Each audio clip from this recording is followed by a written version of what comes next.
श्री शिवाय नमस्तुभ्यं भक्तों, हर हर महादेव। जैसे कि हम सभी लोगों को पता है कि 17 मई को है वैशाख महीने का शुक्रवार और इस दिन है शुक्रवार की दशमी तिथि, है ना। इस दिन आपको क्या करना है, अगर आपको ऐसा लगता है कि मनोकामना पूरी ही नहीं हो रही है, बहुत प्रयास करा मनोकामना पूर्ण करने के लिए और आप चाहते हो कि हमारी सारी की सारी मनोकामना पूर्ण हो जाए, तो केवल शहद और शमी पत्र चढ़ाने का दिन आ चुका है। और आज के दिन यानी कि दशमी तिथि के दिन अगर आप शहद और शमी पत्र महादेव जी को समर्पित कर दोगे तो महादेव जी आपकी सारी की सारी मनोकामना को पूर्ण कर देंगे। तो आइए हम सभी लोग इस उपाय को जानते हैं। ये उपाय मैं आपको पूज्य पंडित प्रदीप जी मिश्रा जी की क्षमापुराण कथा से ही बताऊंगा। आइए हम सभी लोग इस उपाय को जानते हैं। इस वीडियो में मैं आपको टोटल 3 उपाय बताऊंगा। तीनों उपाय में से आप कोई भी एक उपाय कर सकते हो दशमी तिथि के दिन, है ना। जो पहला उपाय होने वाला है वो आपकी मनोकामना के लिए होने वाला है। आपको ऐसा लगता है कि महादेव जी मनोकामना पूर्ण नहीं कर रहे, आपने बहुत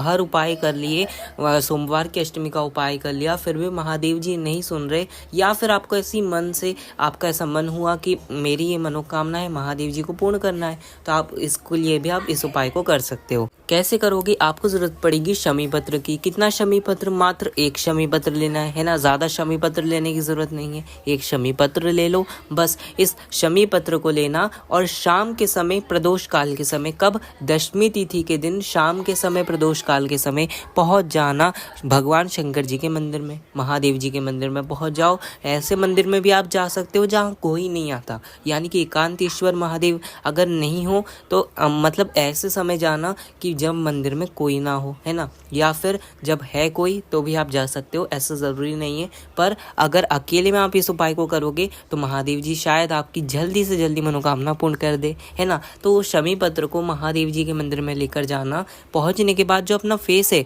वो उत्तर दिशा यानी कि नॉर्थ डायरेक्शन में रखेंगे, महादेव जी के सामने जाकर बैठ जाएंगे। जो घर से हम शमी पत्र लेकर आए हैं, अपनी कामना कहते हुए महादेव जी के शिवलिंग पर श्री शिवाय नमस्तुभ्यं कहते हुए समर्पित करेंगे और जो मन की कामना है महादेव जी से कहेंगे। कहने के बाद आपने जो शमी पत्र को समर्पित किया है, बस शमी पत्र को समर्पित कर दो और जो भी अपनी मनोकामना है महादेव जी से कह दो। कहने के बाद बस महादेव जी की चौखट पर 2 मिनट या 1 मिनट श्री शिवाय नमस्तुभ्यं मंत्र का जाप करो, महादेव जी से प्रार्थना करो। और जो चौखट पर आपको मिट्टी दिखेगी, थोड़ी बहुत मिट्टी दिखेगी, भक्तों की रज दिखेगी, तो उन्हीं भक्तों की रज को आपको अपने मस्तक पर लगाना है, महादेव जी से प्रार्थना करना है कि महादेव जी मेरी इस मनोकामना को पूर्ण करना। बस इसी मनोकामना से अगर आप इस उपाय को कर लोगे तो जो भी आपकी मनोकामना होगी महादेव जी अवश्य पूर्ण करेंगे। तो ये था गुरु जी का पहला उपाय जो कि आज की इस वीडियो में हम सभी लोगों ने जाना। अब जानेंगे हम सभी लोग गुरु जी का दूसरा उपाय जो कि आपके अटके हुए काम के लिए होने वाला है। अगर आपको ऐसा लगता है कि मेरा कोई ऐसा काम है, बहुत ज़रूरी काम है जो अटक गया है, वो नहीं हो रहा, कोई आप बांधा में फंस गए हो, यानी कि आपके ऊपर कोई ऐसा दुख, कोई ऐसी तकलीफ आ गई है जो समाप्त नहीं हो रही, कोई ऐसा काम आपका अटक गया है जो होना चाहिए पर नहीं हो रहा, और महादेव जी से आपको प्रार्थना करना है इस उपाय के लिए। कैसे करोगे, आपको इस उपाय के लिए ज़रूरत पड़ेगी शहद की। कितना शहद, मात्र 1 से 2 बूंद आप शहद लोगे, ज़्यादा शहद लेने की ज़रूरत नहीं है, केवल 1 से 2 बूंद शहद लोगे या आधा चम्मच भी आप शहद ले सकते हो, है ना। शहद ले लेना बस, और वो शहद होना चाहिए असली शहद, है ना, नकली शहद मत ले लेना वरना महादेव जी शायद नहीं सुने, इसलिए आपसे मैं कह रहा हूँ असली शहद लेना, है ना। शहद ले लो, साथ ही साथ लेना एक तांबे के कलश के अंदर जल, एक तांबे के लोटे के अंदर जल भरेंगे और उसके अंदर ये शहद को, जो मैंने आपको 1-2 बूंद शहद बोला, वो डाल देंगे उस जल के अंदर, उस जल के पात्र के अंदर। और अगर आधा चम्मच शहद ले रहे हो तो वो भी डाल देना, है ना। वो शहद उस जल के पात्र के अंदर डाल देंगे। साथ ही साथ थोड़ा सा गंगा जल उस पात्र के अंदर डालेंगे। कितना, मात्र 1 से 2 चम्मच गंगा जल उस जल के पात्र के अंदर डाल देंगे, है ना। जल के पात्र के अंदर गंगा जल डाल दो, शहद डाल दो, ऐसा जल का पात्र जो है तैयार कर लो और इस जल के पात्र को लेकर जाना महादेव जी के मंदिर में दशमी तिथि के दिन। कहाँ पहुँचोगे, महादेव जी के मंदिर में पहुँच जाओ, अपना जो फेस है वो उत्तर दिशा यानी कि नॉर्थ डायरेक्शन में रखेंगे, महादेव जी के सामने जाकर खड़े हो जाएंगे। महादेव जी के सामने जाकर खड़े हो, जो घर से हम जल जल लेकर आए हैं उस जल को महादेव जी के शिवलिंग पर अपनी कामना कहते हुए समर्पित करेंगे। साथ ही साथ श्री शिवाय नमस्तुभ्यम कहते हुए समर्पित कर देंगे।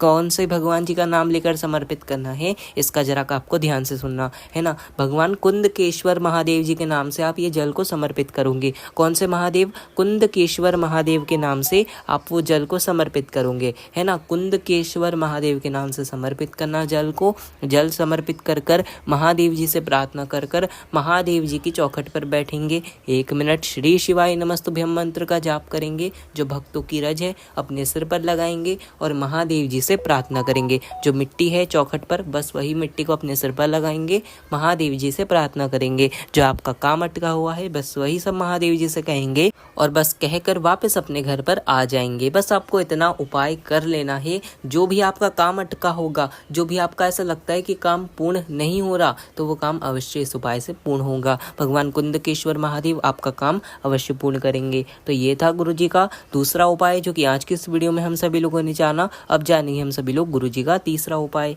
है ना। अगर आपकी ऐसी कोई मनोकामना है, जो मनोकामना से आप महादेव जी को शमी पत्र समर्पित कर रहे हो, है ना। दशमी तिथि के दिन आप सभी को पता है कि महादेव जी को शमी पत्र हमें समर्पित करना ही चाहिए। तो इस उपाय को आप मनोकामना लेकर करो, या आप ऐसे भी कर सकते हो, यानी कि बिना मनोकामना भी कर सकते हो, है ना। यानी कि आपकी महादेव जी ने मनोकामना पूर्ण कर दी है, पर आपको फिर भी उपाय करना है तो भी कर सकते हो, या फिर अपनी मनोकामना के लिए भी कर सकते हो, है ना। क्या करोगे? 2 शमी पत्र लेना। कितने शमी पत्र लोगे? 2 शमी पत्र, है ना। 2 शमी पत्र लो बस। और साथ में आप तांबे के कलश के अंदर जल भर लेंगे, यानी कि 1 लोटा जल ले लेंगे। और भी आपको जो पूजन सामग्री लेना हो, जो महादेव जी को समर्पित होती है, आप ले सकते हो चंदन, चावल, फूल, या कोई भी आप सामग्री जो महादेव जी को समर्पित करना चाहते हो, पूजन सामग्री, दूध, जल, जो आप लेना चाहते हो सब ले लीजिए, है ना। जो भी आपको पूजन सामग्री लेना हो, या आप महादेव जी के मंदिर में रोज पूजन करने तो जाते ही होगे,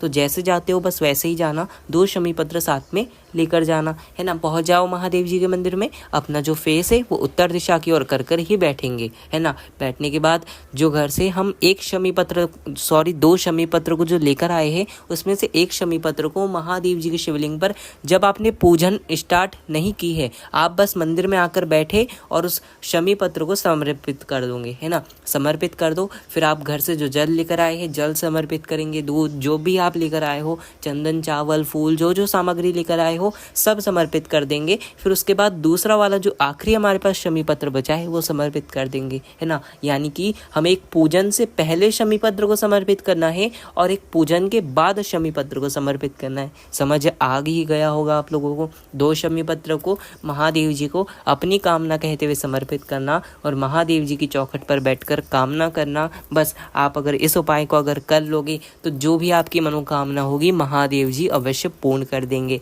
या आप अपने परिवार की सुख समृद्धि के लिए भी कर रहे होगे तो महादेव जी अवश्य आपकी मनोकामना को पूर्ण करेंगे, है ना। तो ये थे गुरु जी के 3 उपाय जो कि आज की इस वीडियो में मैंने आप सभी को बताए। अगर आपको कुछ नहीं समझ आया हो तो कमेंट में पूछना, मैं आपको कमेंट में अवश्य बताऊंगा। आज की इस वीडियो में इतना ही। श्री शिवाय नमस्तुभ्यम। हर हर महादेव।